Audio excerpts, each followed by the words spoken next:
Hi friends, ఈరోజు మనమైతే present ట్రెండింగ్లో ఉన్న శారీ పెయింటింగ్ అయితే నేర్చుకుందాం. ఈ పెయింటింగ్ వల్ల లాభం ఏంటంటే మనమే చేత్తో వేసుకుంటాం కాబట్టి ఈ డిజైన్ అనేది ప్రపంచంలో మన దగ్గర మాత్రమే ఉంటుంది. ముందుగా మనం పెయింట్ వేద్దాం అనుకున్న శారీలోని బ్లౌజ్ పీస్ అనేది సెపరేట్ చేసుకోవాలండి.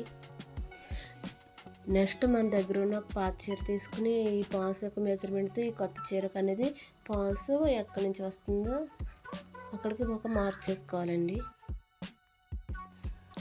నెక్స్ట్ ఏదైనా ఒక వైట్ పేపర్ తీసుకుని మనం ఎంత వెడల్పులో డిజైన్ గీయాలి అని అనుకుంటున్నామో అంతవరకు మనం మార్క్ అయితే చేసుకోవాలండి.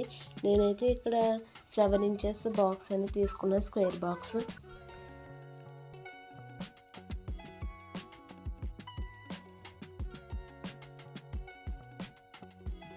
ఇలా ఒక స్క్వేర్ బాక్స్ గీసుకున్న తర్వాత మనం ఏదైతే డిజైన్ గీయాలి అనుకుంటున్నామో ఆ డిజైన్ అయితే గీసుకోవాలండి.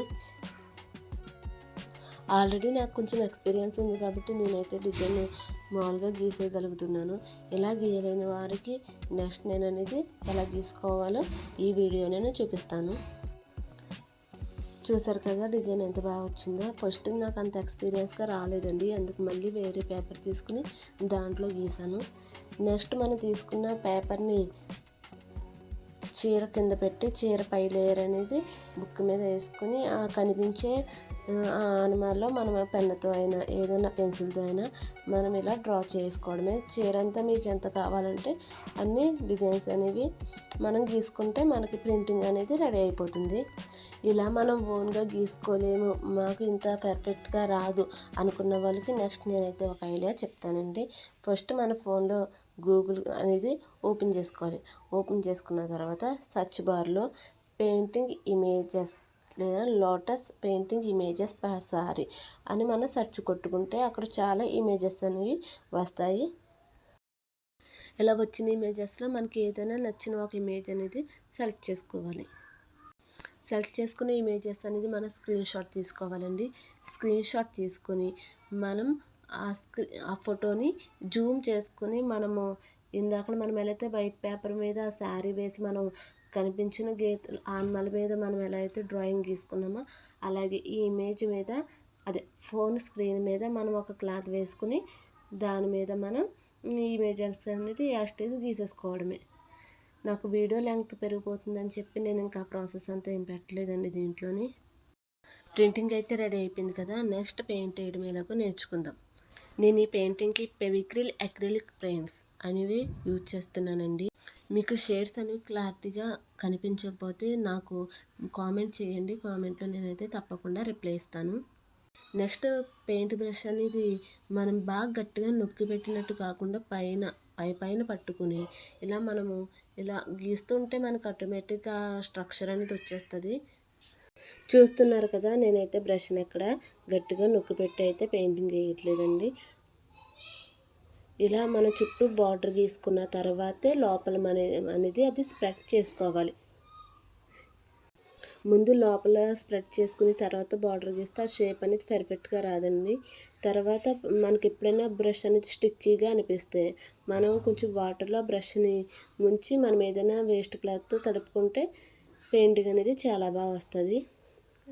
మనం లోటస్ అనేది లైట్ పింక్ షేడ్లో కనిపించడానికి మనం ముందు వైట్ బేస్ వేసుకోవాలి. వేసుకున్న తర్వాత మనం స్పార్క్లింగ్ ఇది పాపీ రెడ్ అండి, స్పార్క్లింగ్ పాపీ రెడ్ అని షాప్లో అడిగితే మీకు ఆ పెయింట్ అనేది దొరుకుతుంది. మనం వైట్ బేస్ వేసుకున్నాం కదా, ఆ వైట్ బేస్ ఆరకముందే మనం ఈ పాపీ రెడ్ పెయింట్తో మనం వెంటనే పెయింట్ అనేది వేసుకుని ఇలా స్ప్రెడ్ చేస్తే వైట్ అండ్ రెడ్ మిక్స్ అయ్యి మనకి లైట్ పింకిష్ షేడ్లో అని లోటస్ చాలా బాగా వస్తుందండి. ఆరిపోయిగా వేసామంటే మాత్రం మనకి ఆ లుక్ అనేది రాదు. ఇలా మిగిలిన అన్ని లోటస్లకి మనం ఇలా వైట్ ఆరకముందే ఈ పాపీ రెడ్ అనేది వేసేసుకోవాలి. వేసుకుని కొంచెం ఒక 5 మినిట్స్ దాన్ని అలా ఫ్యాన్ గాలికి వదిలేస్తే మనకి అది బాగా కంప్లీట్గా డ్రై అయిపోతుంది. కంప్లీట్గా డ్రై అయిన తర్వాత మనం పాపీ రెడ్ షేడ్ తీసుకొని ఇలా బార్డర్ అనేది గీసుకోవాలి. ఇలా బార్డర్ గీసుకుంటే ఫినిషింగ్ అనేది చాలా బాగా ఉంటుంది.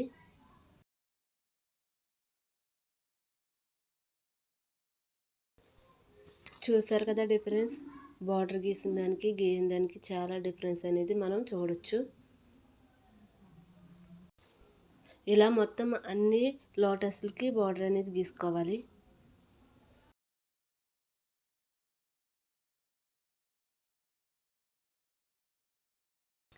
లోటస్లకి బార్డర్ గీయడం కంప్లీట్ అయిన తర్వాత మనం అక్రిలిక్ పెయింట్లోనే గ్రీన్ షేడ్ అనేది తీసుకుని లీవ్స్కి స్టెమ్స్కి వేసుకోవాలి.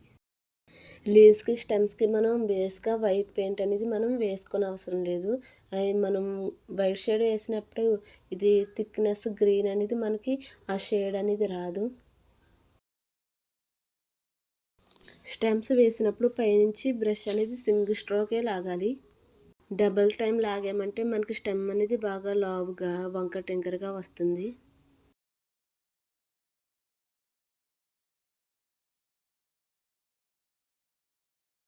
చూసారు కదా, మనకి సారీ అయితే ఫుల్గా కంప్లీట్ అయిపోయింది.